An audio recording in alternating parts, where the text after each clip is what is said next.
नमस्कार, गुढीपाडवा स्पेशल छान असा मेकअप लूक मी तुमच्यासोबत शेअर करणार आहे. तर मेकअपमध्ये एवढी पण एक्सपर्ट नाही आहे मी, पण मला जसा मेकअप जमतो तसा मी मेकअप तुम्हाला करून दाखवणार आहे. सनस्क्रीन घेतलेलं आहे ते सुरुवातीला मी चेहऱ्यावरती अप्लाय करून घेणार आहे.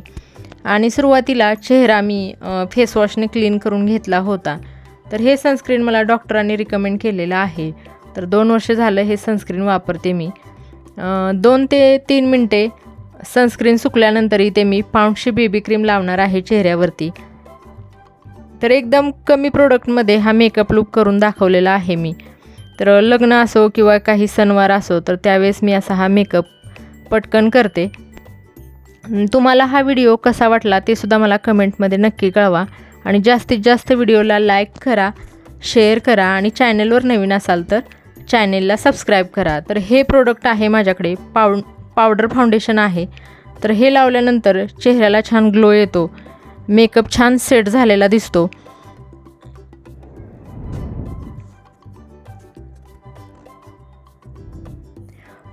ओठांना लिपस्टिक लावायच्या अगोदर मी असं वॅसलीन लावून घेते नेहमी.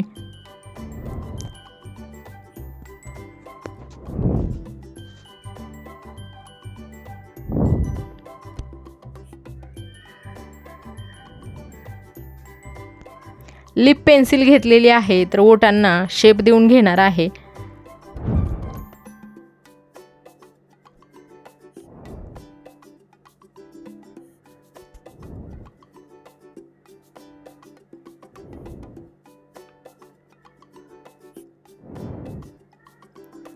इथे मी लिक्विड लिप कलर वापरलेला आहे ओठांसाठी, लाल कलर आहे हा. तर लिपस्टिक लावल्यानंतर चेहरा अजूनच खुलून येतो. तर असा दिसतोय आता चेहरा. चंद्रकोर टिकली घेतली, ती सुद्धा मी लावून घेतली.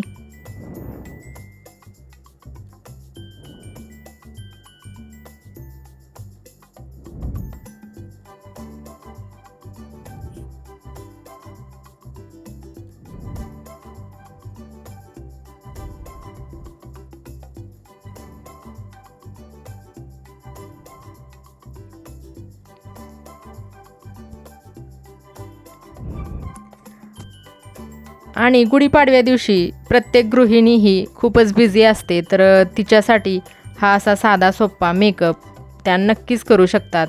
तर माझे समोरून थोडे केस पांढरे झालेले आहेत, तर त्यासाठी मी ही स्टिक वापरत आहे. काळ्या कलरची ही स्टिक आहे. तर केस मी काळे करून घेणार आहे. समोर कुठे कुठे पांढरे केस झालेले आहेत.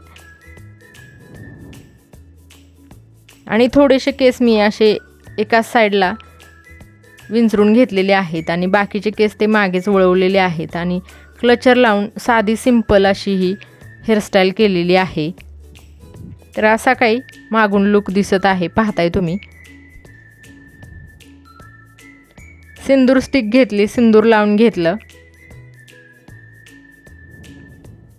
तर असा काही हा लूक दिसत आहे, पाहताय तुम्ही.